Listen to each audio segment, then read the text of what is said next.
Pemirsa, sejumlah warung kelontong yang berada di wilayah Perumnas Munang Maning Denpasar dilalap si jago merah. Kebakaran tersebut menghanguskan hampir seluruh bangunan warung beserta isinya. 2 unit pemadam kebakaran dikerahkan untuk memadamkan api.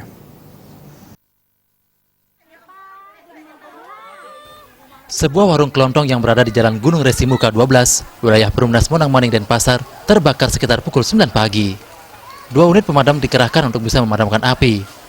Menurut salah satu saksi mata, Haris Susanto, api berawal ketika pemilik warung kelontong yang juga penjual bahan bakar minyak melakukan pengisian ulang tangki bahan bakar Pertamini untuk dijual di depan warung miliknya. Saksi mata sempat memanggil pemilik warung karena pada saat pengisian, tangki sudah mulai penuh dan minyak sudah mulai tumpah. 1 meter dari warung, seorang penjual sate lontong sedang memasak lontong. Seketika api tersulut dan menyembur ke arah tangki pengisian bahan bakar minyak tersebut. Api pun melahap hampir seluruh isi dagangan di warung tersebut. Waktu itu saya ngelihat pengisian ini bahan bakar Pertamini itu meluap, dia meler merambat, kan ada orang masak lontong, masak air di sebelah.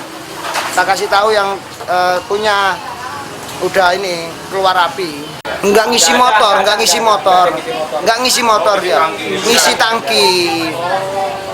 Dianya masuk ke dalam, nggak tahu, tak kasih tahu. Yang pihak punya toko ngelihat langsung meledak lah itu. Setelah hampir 30 menit, api dapat dipadamkan dan sebagian warga bersama pemilik warung berupaya mengeluarkan sisa-sisa kebakaran. Belum bisa dipastikan jumlah kerugian karena pemilik warung masih syok akibat peristiwa tersebut. Tampak pihak keamanan juga melakukan pengaturan lalu lintas yang sempat macet akibat kebakaran tersebut. Bahyudi, Bali TV.